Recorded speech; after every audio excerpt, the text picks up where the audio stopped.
ler desde o 1, tá certo? Para ajudar no entendimento. Ruth 2, verso 1, diz assim a palavra do Senhor.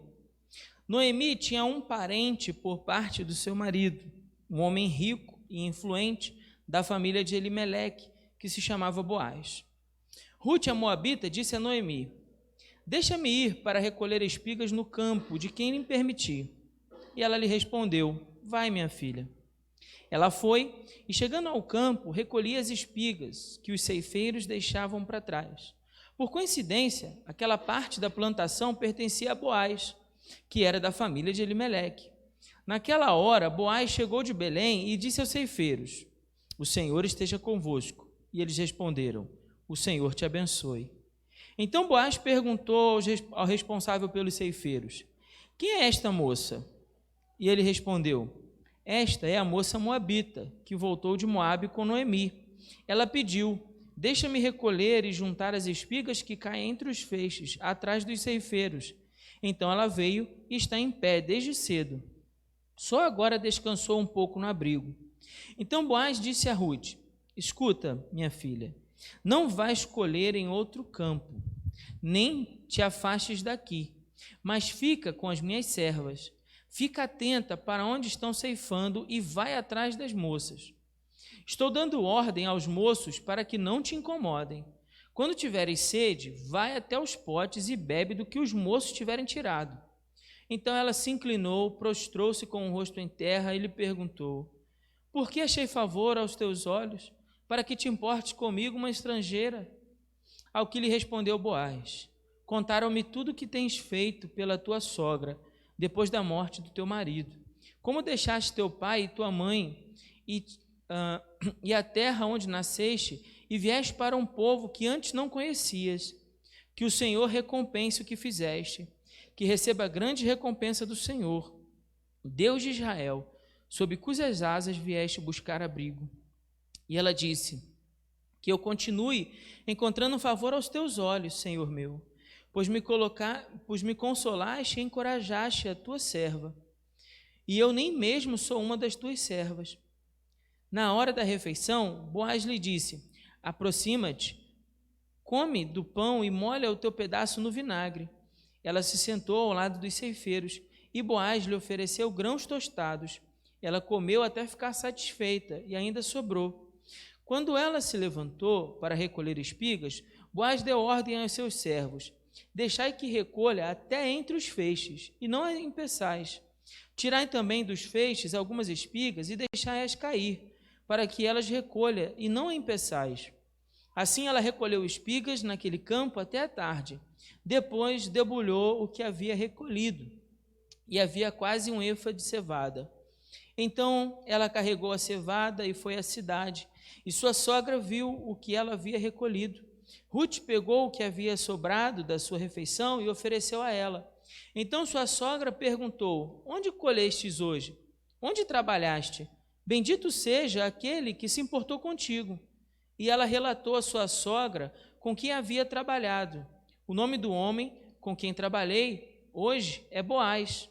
E Noemi disse à sua nora: seja ele abençoado pelo Senhor, que não deixou de mostrar benevolência nem para com os vivos, nem para com os mortos. Noemi ainda lhe disse: este homem é parente nosso, um dos nossos resgatadores. Então Ruth, a moabita, respondeu: ele me disse também: seguirás de perto os meus ceifeiros, até que tenham acabado toda a minha colheita. Então Noemi disse à sua nora Ruth: é melhor mesmo que vá com as servas dele, minha filha. Em outra lavoura poderão te perturbar. Assim Ruth ficou com as servas de Boaz para recolher espigas até o fim da colheita da cevada e do trigo. E ela morava com sua sogra. Amém? Mantenha sua Bíblia aberta, mas vamos orar. Pai querido, em nome de Jesus, pedimos ao Senhor que nos dê entendimento, compreensão da Tua palavra.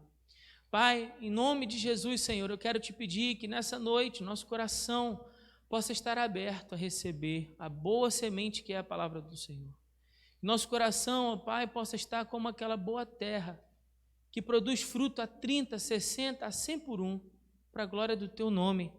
É o que Te pedimos no nome santo de Jesus. Amém. Os irmãos podem se assentar. Hoje, o tema da nossa reflexão será a esperança em Deus. A esperança em Deus. Ao longo do capítulo 2, nós temos visto como a providência de Deus tem se manifestado sobre a vida de Noemi e de Ruth. Hoje é a nossa terceira mensagem sobre esse capítulo 2, e ao longo de todas essas 3 mensagens nós temos visto como em cada etapa Deus tem manifestado a sua providência sobre a vida dessas 2 mulheres.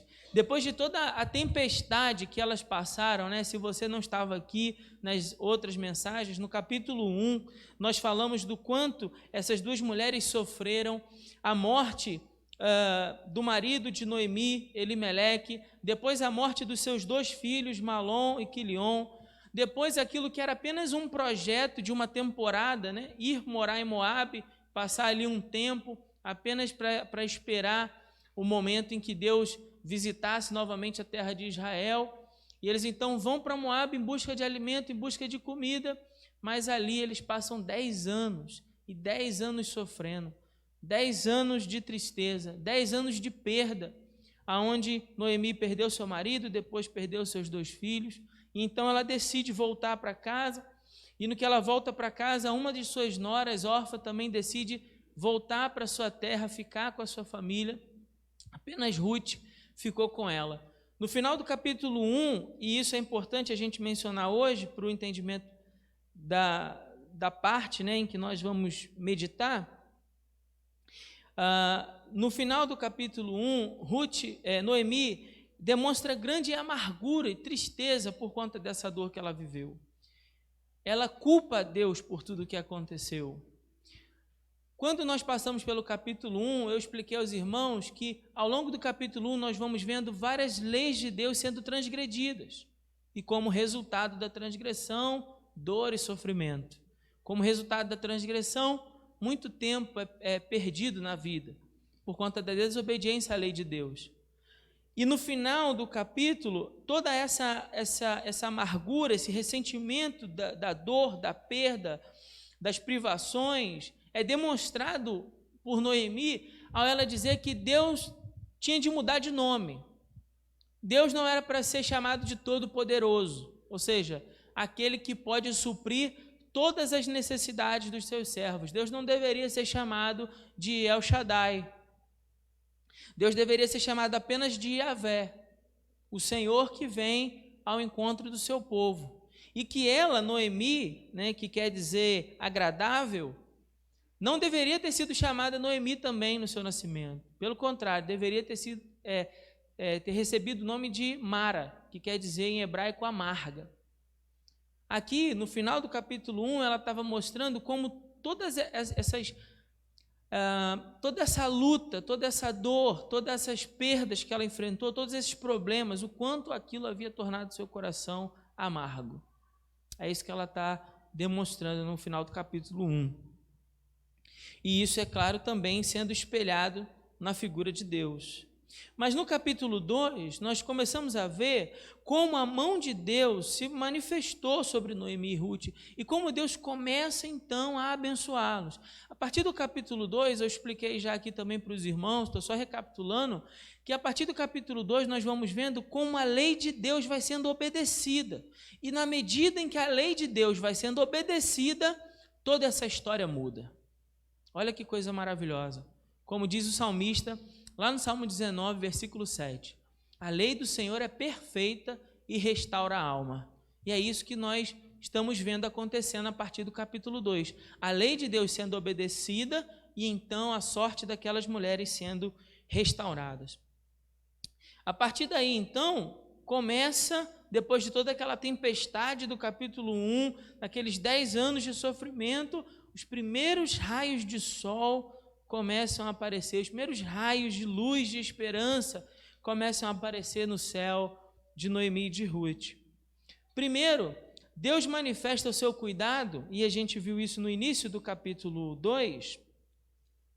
Acompanhe, por favor, aí na sua Bíblia.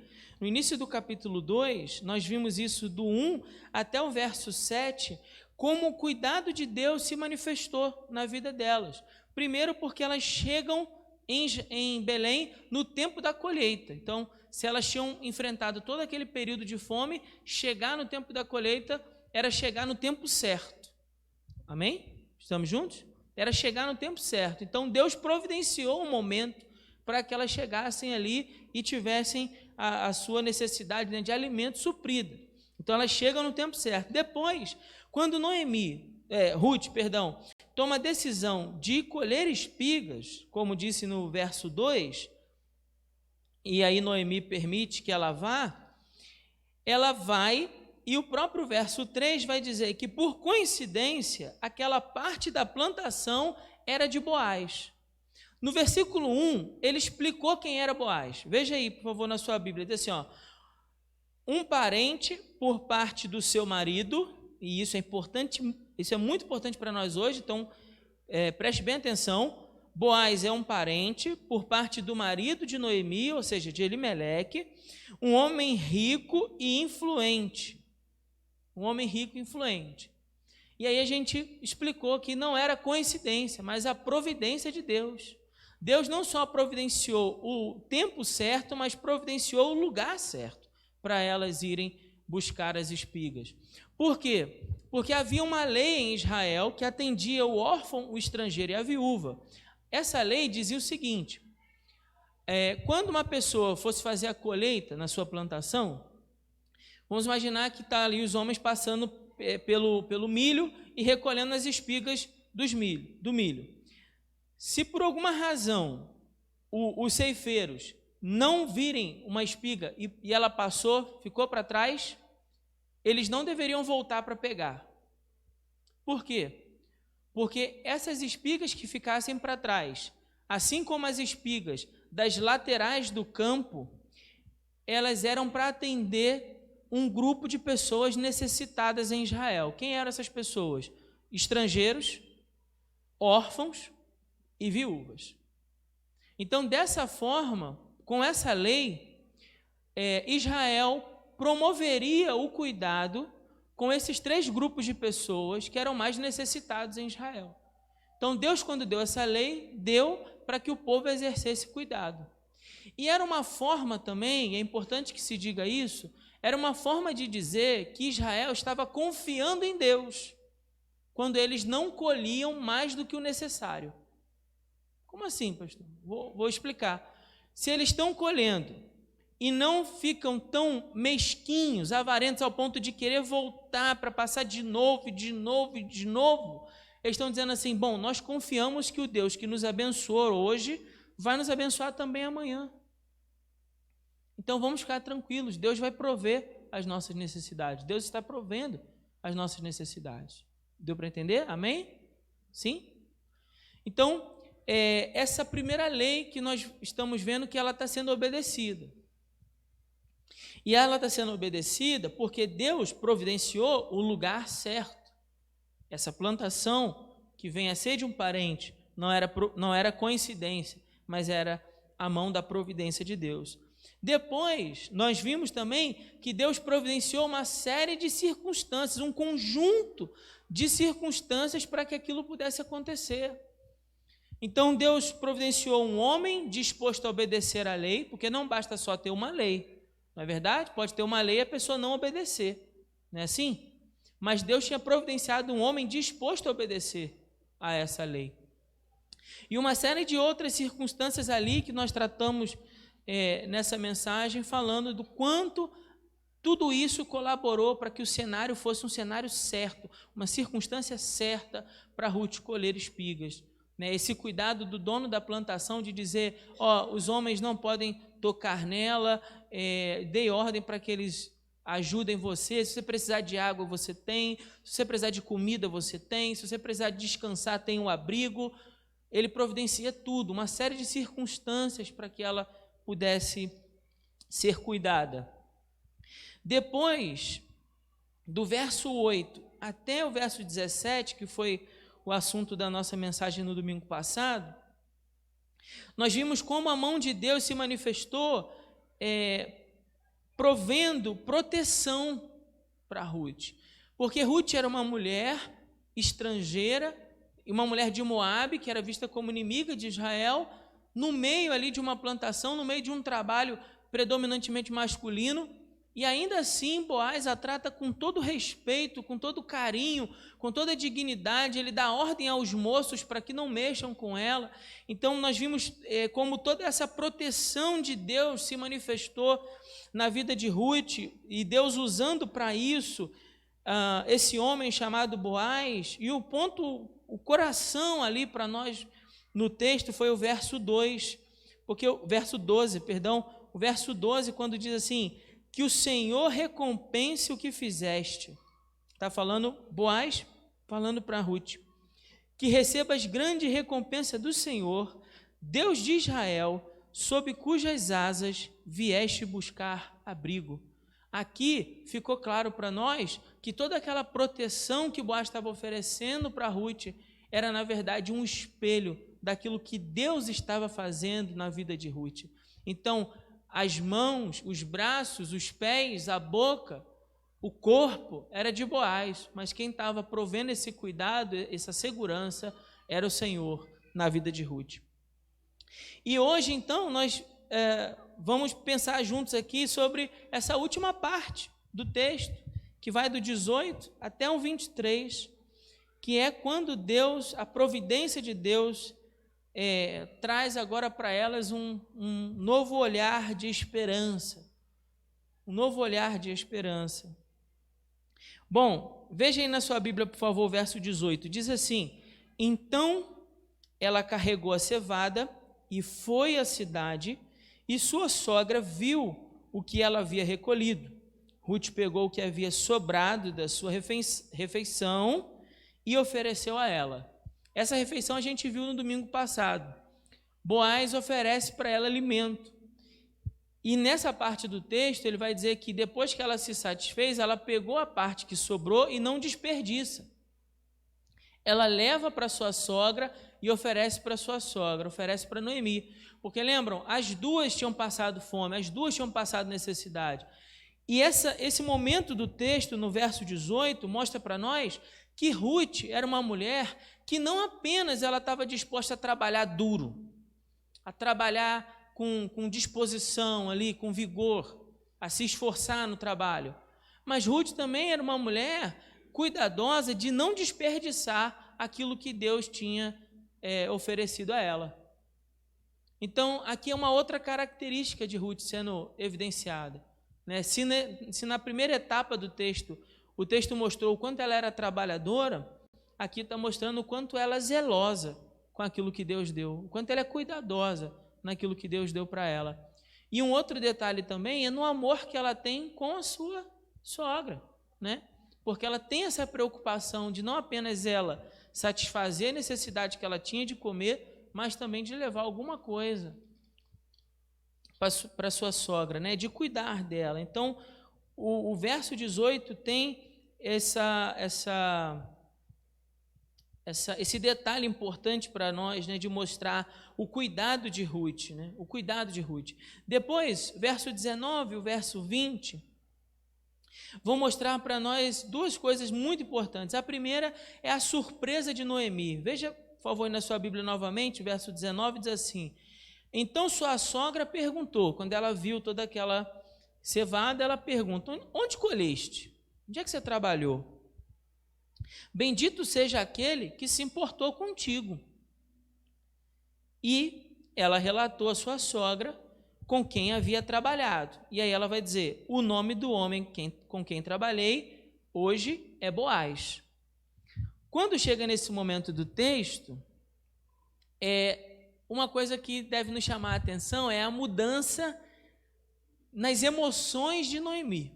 A mudança brusca, né? Porque antes, lá no capítulo 1, verso 20, olha aí, por favor, na sua Bíblia, 1, verso 20, olha o que ela vai dizer. Mas ela lhes respondeu, isso é Noemi respondendo às mulheres de Belém: não me chameis Noemi, que quer dizer agradável, mas sim Mara, que quer dizer amarga, pois o Todo-Poderoso tornou a minha vida muito amarga. Isso é o que ela diz no verso 20 do capítulo 1. Agora vamos ao verso 20 do capítulo 2. Verso 20 do capítulo 2 é assim: E Noemi disse à sua nora: seja ele abençoado pelo Senhor, que não deixou de mostrar benevolência nem para com os vivos e nem para com os mortos. Ué, ela agora está falando sobre bênção, sobre o Senhor, sobre ser abençoado. Que mudança é essa? No capítulo 1, verso 20, nós vemos uma Noemi ainda amargurada e declarando toda a sua amargura, diante das mulheres de Belém. Quando Ruth saiu para trabalhar, para colher espigas, no verso 2 do capítulo 2, a Noemi está em casa. Ela poderia ter ido junto, tá certo? Ela não vai, ela prefere ficar em casa remoendo toda aquela amargura, toda aquela tristeza, enquanto Ruth tem essa iniciativa, essa predisposição em ir trabalhar, em ir resolver o problema. Ela não fica em casa de braço cruzado, ela arregaça as mangas e vai em busca de resolver o problema. Noemi não, ficou em casa lá, amargurada, ressentida, se lamentando, se lamuriando. E quando a nora disse assim: deixa-me recolher as espigas nos campos de quem permitir, como é que ela responde? Ela diz: vai, minha filha. Ela não dá nenhuma palavra de encorajamento. Ela não fala assim: não, peraí, vem cá, vamos orar, vamos pedir a Deus que abençoe, que abra as portas, vamos, minha filha, vai, mas eu estou aqui em casa, mas eu estou torcendo para que no nome de Jesus alguém se disponha a obedecer à lei de Deus. Eu estou aqui também preocupada que ninguém faça mal a você, porque lá no final do capítulo 20 nós vamos ver isso, ela falando da preocupação dela de ninguém maltratar ela. Mas quando a Ruth saiu de casa, ela não disse nada disso. Ela estava tão amargurada, tão cheia de tristeza, tão ressentida lá, presa no seu lamento, que ela não abriu a boca para abençoar a sua nora. Ela não deu nenhuma palavra de encorajamento. Mas agora não, agora no verso 20, ela está abençoando o benfeitor de Ruth e também está abençoando o próprio Deus que demonstrou bondade. Que mudança, radical. Uma mudança radical. Uma grande mudança no coração daquela mulher, Essa demonstração dos sentimentos de um coração que ora foram tomado pela tristeza, mas que agora começou a se encher de esperança. Começou a se encher de esperança. Por isso que o livro de Ruth, a gente tem chamado essa série de mensagens de uma história de esperança. Porque embora ela tenha começado o livro com muita tristeza e amargura, na medida em que o livro vai progredindo e a lei do Senhor vai sendo obedecida, nós vamos vendo como os raios de esperança começam a brilhar nesse céu que antes estava ali tempestuoso, nublado, fechado da vida de Noemi. Agora começa a aparecer os raios de esperança. Por isso que antes o coração tomado de amargura, agora começa a dar lugar a um novo sentimento. Outro detalhe importante aqui para nós é do verso 20, quando a sua nora, quando a Noemi vai dizer à sua nora: seja ele abençoado pelo Senhor, que não deixou de mostrar benevolência nem para com os vivos e nem para com os mortos. Preste bem atenção nessa parte do texto. E Noemi disse ainda: este homem é parente nosso, um dos nossos resgatadores. Esse homem é parente nosso, um dos nossos resgatadores. Se você estava meio aéreo e não estava prestando muita atenção na mensagem até agora, agora se concentra aí, porque a partir de agora a gente vai começar a explicar algumas coisas desse texto que fazem muita diferença para a nossa vida prática. Então, se concentra, fica comigo, que a gente vai explicar uma coisa que a princípio é técnica, teórica, mas que no final, confia em mim, no final a gente vai fazer o desfecho, você vai entender a aplicação disso, tá certo? Não é só para colocar teoria por teoria, não, conhecimento pelo conhecimento é vazio, mas o conhecimento, por aquilo que o conhecimento produz de transformação, esse tem sentido e tem relevância. Então, por isso a gente precisa explicar agora essa fala de Noemi. Essa fala de Noemi é muito importante para o entendimento do livro inteiro. Do livro inteiro. O que é isso que ela está dizendo? Este homem é parente nosso, é um dos nossos resgatadores. Aí fica a pergunta: o que é um resgatador? O que é um resgatador? A palavra que aparece no hebraico é a palavra goel. Goel vem de protetor. Protetor. Tá certo? Que ideia é essa desse protetor? Esse protetor, primeiro, precisaria ser um parente mais próximo e do sexo masculino. Guarde essa informação. Um parente mais próximo e do sexo masculino. Esse parente mais próximo e do sexo masculino poderia vir a casar com a viúva, dando continuidade à linhagem do falecido. Do falecido. Que falecido? Do marido dela. Porque Ruth é viúva. Noemi é viúva na morte de Elimeleque, mas Noemi, sua nora, é viúva por causa da morte do filho de Noemi.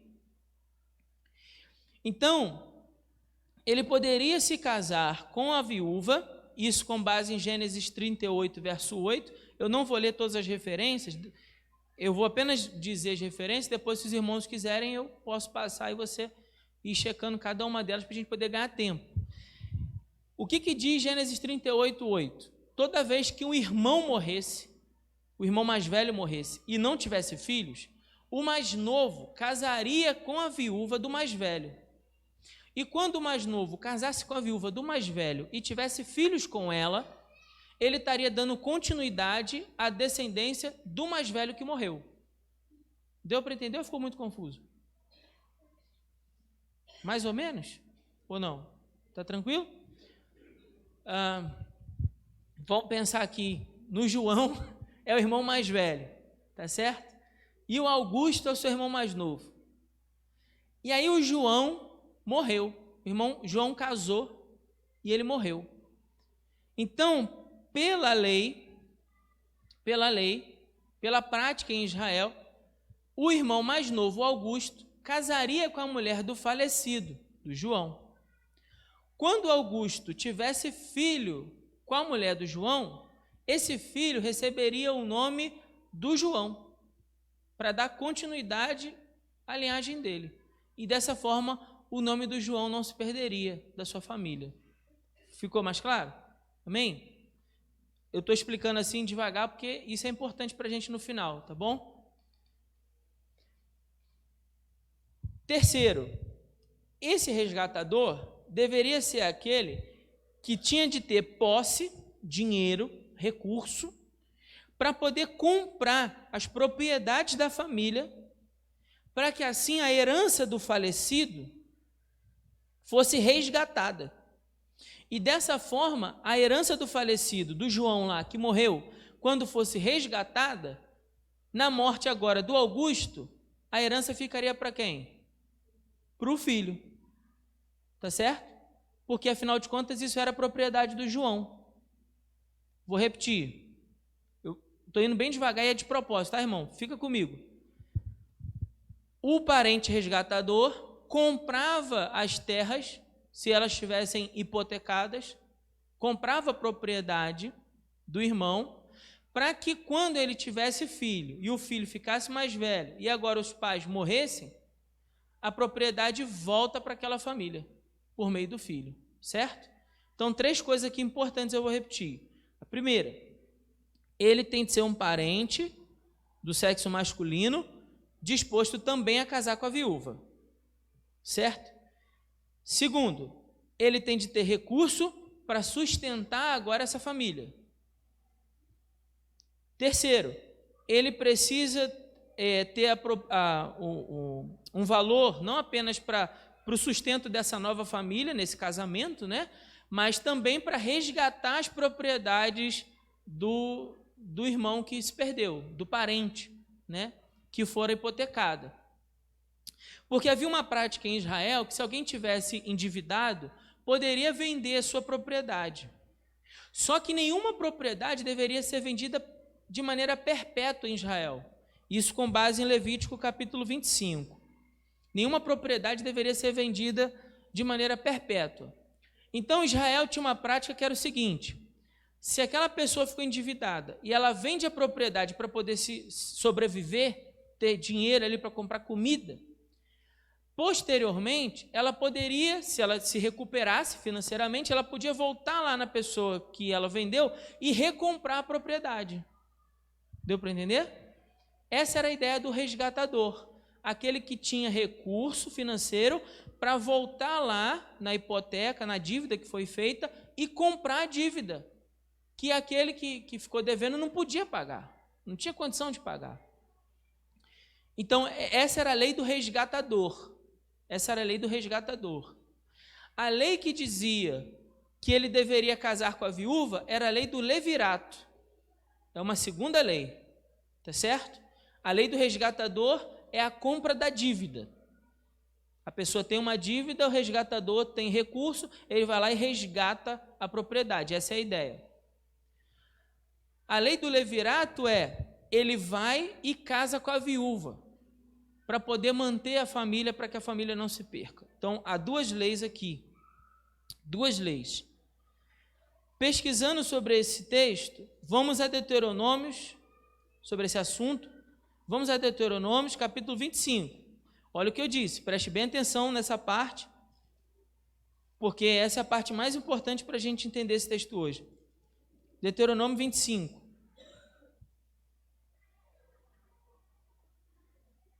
Deuteronômio 25, nós vamos ler do 5 ao 10. Deuteronômio 25, do 5 ao 10. Então, nós já mencionamos essa linhagem no Gênesis 38 e o resgate da propriedade, Levítico 25. Agora, Deuteronômio 25, 5. Nós vamos até o 10. Diz assim: se dois irmãos morarem juntos e um deles morrer sem deixar filho, a mulher do falecido não se casará com um estranho. Ela não pode casar com um estranho, com alguém de fora. Seu cunhado se casará com ela, cumprindo o seu dever de cunhado para com ela. E o primogênito que ela lhe der perpetuará o nome do irmão falecido, para que o nome dele não se apague em Israel. Isso aqui a gente já explicou. Mas se o homem não quiser se casar com a cunhada, ele irá à porta da cidade aos anciãos e dirá: meu cunhado se recusa a perpetuar o nome de seu irmão em Israel, não quer cumprir o dever de cunhado para comigo. Então os anciãos da cidade o chamarão e falarão com ele. Se ele persistir e disser: não quero me casar com ela, sua cunhada se aproximará dele na presença dos anciãos, lhe descalçará o sapato, cuspirá no rosto dele e dirá: assim deve ser feito ao homem que não edificar a casa do seu irmão. E em Israel sua família será chamada a família do descalçado. Bom, vamos lá. A gente já entendeu o que é a figura do resgatador e o que é a figura do levirato, certo? Essas duas leis que estão sendo obedecidas. O que foi que eu disse para os irmãos? Quando Noemi fala essas palavras, ela está indicando para nós algo que ela já percebeu que possa acontecer na figura de Boaz. Boaz pode ser o nosso resgatador. E nessa palavra, em que Boaz pode ser o nosso resgatador, ela encontra um raio de esperança. Ela fica feliz ao ponto de até declarar uma bênção sobre o Boaz, certo? Então, agora que a gente já entendeu o que é o resgatador, deixa eu só explicar uma coisa que o texto não diz. Em algum momento na história de Israel, e isso é importante que se diga, porque ao longo das próximas mensagens eu vou ter que falar nisso, em algum momento na história de Israel, essas duas leis passaram a ser combinadas. E a prática, a obediência a essas leis começou a ser feita de maneira conjunta. Porque antes podia só resgatar a propriedade. Isso está lá na lei, Levítico 25. É possível que alguém vá lá e só compre resgatando a propriedade. E a lei do levirato, Deuteronômio 25, como a gente acabou de ler, era a lei do casamento. A pessoa poderia comprar a dívida e não casar. Mas em algum momento em Israel eles começaram a praticar essas leis combinadas. E não só resgatar a propriedade, como casar com a viúva do falecido. Bom, se é viúva, né, tem que ter o falecido. Fica redundante. Mas, enfim. O que a gente entende, então? Para ser um resgatador tem que ter 3 coisas. Preste atenção nisso. 3 coisas o resgatador precisa ter. Primeiro, ele tem de ter o direito. O que significa ele ter o direito de resgatar? Ele ser um parente próximo e do sexo masculino. Ficou claro isso que a gente leu? Calma que a gente está caminhando para amarrar isso. Então fica comigo. Segundo, ele tem de ter poder para resgatar. Ele tem de ter o direito e ele tem de ter o poder. O que significaria ter o poder? Basicamente ter o recurso, ter o dinheiro. O dinheiro para 2 coisas. A primeira, assumir uma família com a viúva, casar com ela, né? Então precisaria ter recurso para o casamento e recurso para sustentar a viúva e recomprar a propriedade.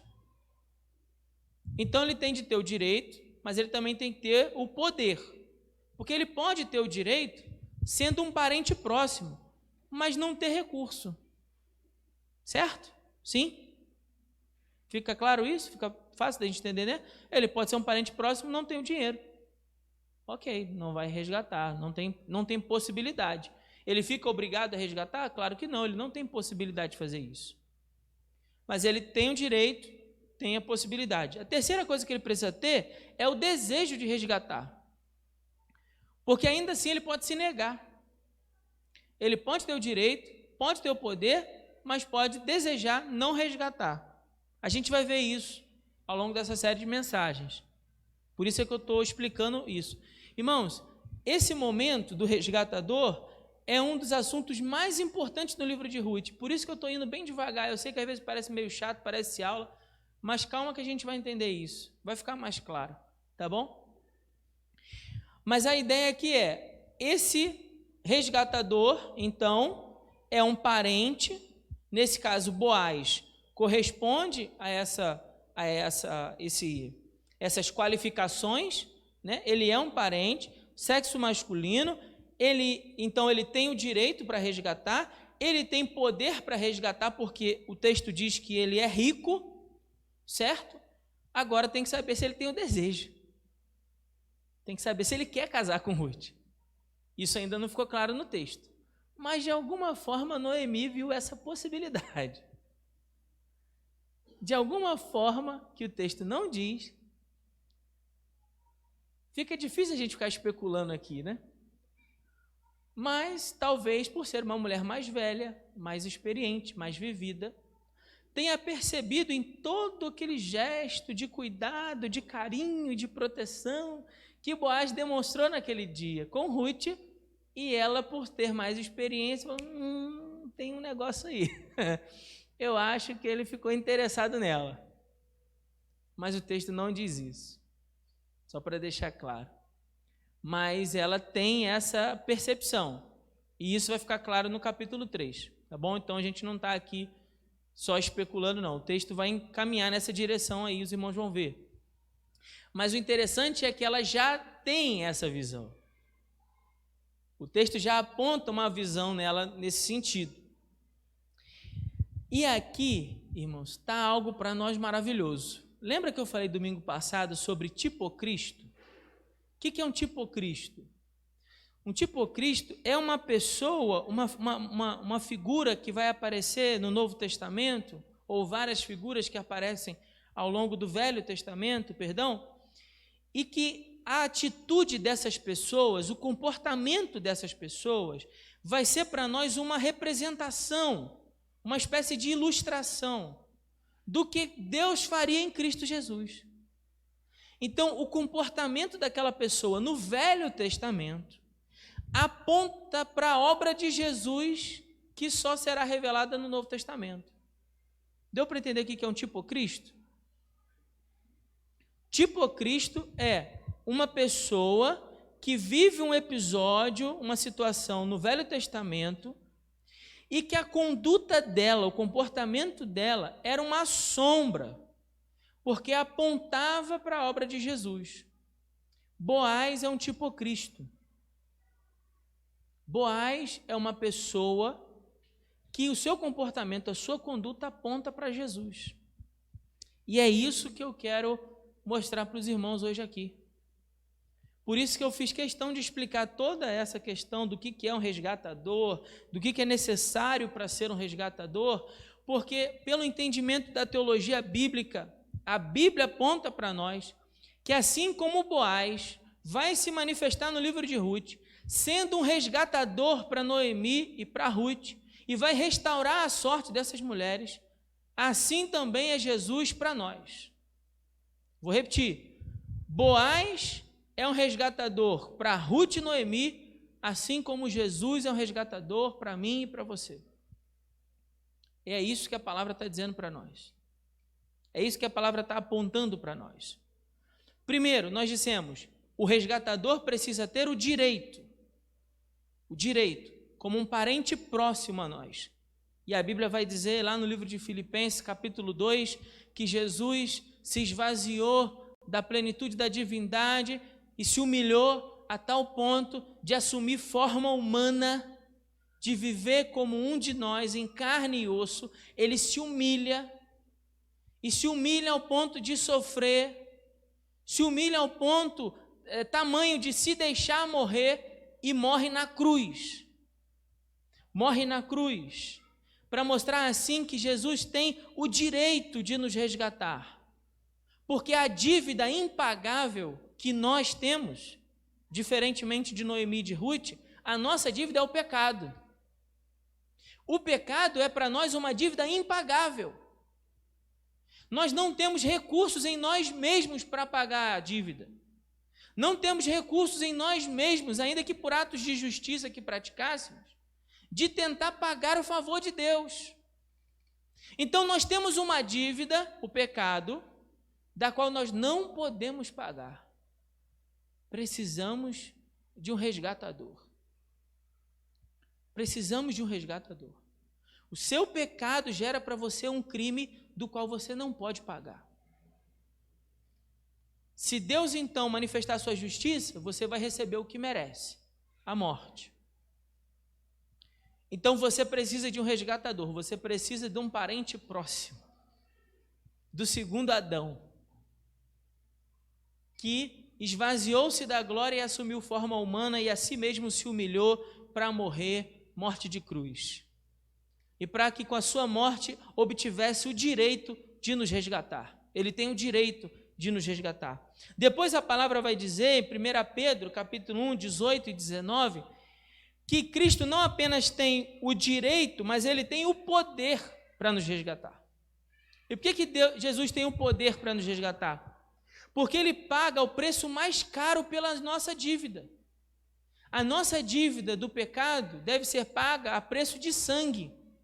E diz o capítulo 1 de 1 Pedro que ele então se oferece como um cordeiro sem defeito para oferecer o seu próprio sangue como pagamento dos nossos pecados. Como pagamento. Nosso pecado exigiu que Jesus subisse naquela cruz e revertesse o seu próprio sangue como pagamento desse pecado. Um cordeiro sem defeito, sem mancha, sem culpa. E assim, através do sacrifício de Cristo naquela cruz, ele não só agora tem o direito de nos resgatar, como ele tem o poder para comprar a nossa dívida. Ele tem o poder para comprar, porque pagou o preço de sangue como um cordeiro sem defeito. Diz o capítulo 2 do livro de Tito, verso 14, que ele tem também o desejo de nos resgatar. Porque o livro de Tito, a partir do capítulo 2, vai dizer que quando Jesus se manifestou para a nossa bendita esperança, guarde essa expressão, a nossa bendita esperança, ele se manifesta com um desejo. E sabe qual era o desejo de Jesus ao se manifestar? Ao manifestar a sua glória para nós? A sua graça? Olha que interessante, o texto do capítulo 2 de Tito usa uma expressão no grego como quem dissesse assim: o sol começou a brilhar no meio da noite. Os primeiros raios de sol começam a brilhar. Aí ele usa a mesma expressão para dizer a manifestação da sua graça.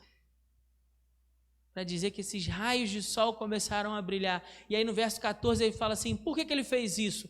Fez para separar um povo para ele. Um povo que seja consagrado às boas obras. Então, por que Jesus faz isso? Com o desejo de separar a minha vida e a sua como um povo, a igreja, para ele. Veja, por isso que Jesus, ele é o resgatador perfeito. Jesus é o resgatador perfeito porque ele tem o direito, ele tem o poder, comprou-nos com seu sangue e ele tem o desejo de nos resgatar. Ele tem o desejo. E aqui eu quero fazer para nós, para a gente poder fechar a reflexão dessa noite, 3 aplicações para a nossa vida, a partir desse entendimento do que o texto tem para nos dizer. 3 aplicações. A primeira delas é que não importa o quão ruim ou difícil seja a situação que você está vivendo hoje, não importa. A situação de Noemi e de Ruth era muito ruim também no início do capítulo 2. Muito ruim, no final do capítulo 1. Mas ainda assim houve esperança para aquelas 2 mulheres. Há esperança também para nós. Não importa quão ruim esteja a sua vida, não importa quão ruim se torne as suas circunstâncias, há esperança para você se você depositar a sua confiança em Jesus. Veja, a esperança de Noemi e de Ruth, a esperança que Noemi começa a vislumbrar no verso 20, é uma esperança baseada num homem, Boaz. Mas ainda assim é uma esperança, não é? E a nossa esperança, irmãos? E o nosso resgatador? A nossa esperança se baseia em Jesus. Então, por isso, há muito mais esperança para mim e para você. Há uma esperança muito mais perfeita para mim e para você. Que Jesus seja o nosso resgatador, o resgatador da nossa alma. Aquele que deseja nos encher de alegria. Aquele que nos deseja comprar da nossa dívida do pecado para nos tornar povo de Deus. Jesus como nosso resgatador, como nosso salvador. Então, se você veio aqui hoje, está vivendo uma situação muito difícil na sua vida, uma situação muito ruim, como a situação de Ruth e Noemi, fique tranquilo, há esperança para você. Há esperança. A segunda aplicação que vejo para nossas vidas nesse texto é que como Cristo é a nossa esperança, a esperança do cristão não está baseada num conjunto de palavras. A esperança do crente não está baseada numa pessoa, num ser humano falho, fraco, corrupto. Não, não. A esperança do crente reside nas promessas de Deus. A esperança que nós temos, a esperança que eu e você carregamos, é uma esperança que não está baseada num homem, mas que reside nas próprias promessas de um Deus que nunca falha. A nossa esperança se baseia na palavra de um Deus eterno, que não pode mentir, cuja sua palavra diz que nele não há mudança e nem sombra de variação, que na sua palavra diz que ele não poupou nem mesmo seu próprio filho, antes o entregou para nos salvar, quando nós ainda éramos pecadores. Como esse mesmo Deus não nos dará, juntamente com ele, todas as coisas? A nossa esperança se baseia nele. Louvado e exaltado seja o Senhor, grande e poderoso é o Senhor, bondoso e misericordioso, cheio de graça e de perdão com todos os que lhe invocam. A nossa esperança se baseia nesse Deus. Por isso nós podemos nos alegrar, ainda que a situação esteja difícil, ainda que o cenário seja muito ruim. Ainda assim nós podemos nos alegrar, porque a nossa esperança não se baseia nas circunstâncias, a nossa esperança se baseia num Deus que não muda. Que não muda. Sabe, irmão, se eu fizer uma promessa a você, eu posso falhar.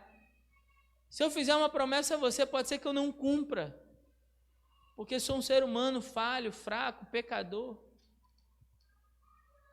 Agora, se Deus nos faz promessa, fique tranquilo, Ele cumpre o que diz. Não há possibilidade de que Deus não cumpra. Não há possibilidade de que Deus não cumpra. Nós vamos ver, antes do final desse livro, como Deus cumpre promessas. Como Deus zela pela sua palavra. Confie na palavra do Senhor. Na palavra do Senhor há muita esperança para mim e para você. E por último, a nova esperança que aquelas mulheres desfrutaram, como eu já disse aqui, se baseava em Boaz. No fato de que Boaz, então, surgiu na vida de Ruth, por obra da providência de Deus. E nela se baseava a esperança daquelas duas mulheres. Naquele momento, isso já era suficiente para que elas se enchessem de alegria. Não é? E para nós, então? E para nós? Se a esperança daquelas duas se baseava num homem, e isso já era suficiente para encher o coração delas de alegria, e a nossa? A nossa esperança, que se baseia em Jesus. Como não deve encher o nosso coração de alegria? Saber que temos a nossa esperança residida em Jesus. Elas se alegraram. Por que você não se alegra? Elas conseguiram ver luz no meio da tempestade. Por que você também não sai daqui cheio de alegria? Elas viram essa esperança no homem, e eu e você vimos no Cristo. Por isso eu e você, por pior que seja o cenário, precisamos sair daqui hoje cheios de alegria. Nossa esperança não reside no homem, nossa esperança se reside em Jesus. Eu quero terminar lendo para você o que diz Tito, capítulo 3, verso de 3 a 7, diz assim: porque antes também nós éramos insensatos, desobedientes, desencaminhados, servíamos às várias paixões e prazeres, vivíamos na maldade e na inveja, éramos rancorosos e odiávamos uns aos outros, ou seja, nossa dívida era impagável. Mas quando apareceu a bondade de Deus, nosso Salvador, e o seu amor para com os homens, não por méritos de atos de justiça que houvéssemos praticado, mas segundo a sua misericórdia, Ele nos salvou, mediante o lavar da regeneração e da renovação realizados pelo Espírito Santo, que Ele derramou amplamente sobre nós por Jesus Cristo, nosso Salvador. Ele derramou amplamente sobre cada um de nós essa regeneração e essa renovação vindas do Espírito Santo. E o verso 7 ele encerra dizendo: para que, justificados pela sua graça, fôssemos feitos herdeiros segundo a esperança da vida eterna. Por que eu quero ler esse texto? Porque o herdeiro que viesse, nascido do resgatador, ele deveria receber a herança do seu pai. Não foi isso que eu disse para vocês? Sim?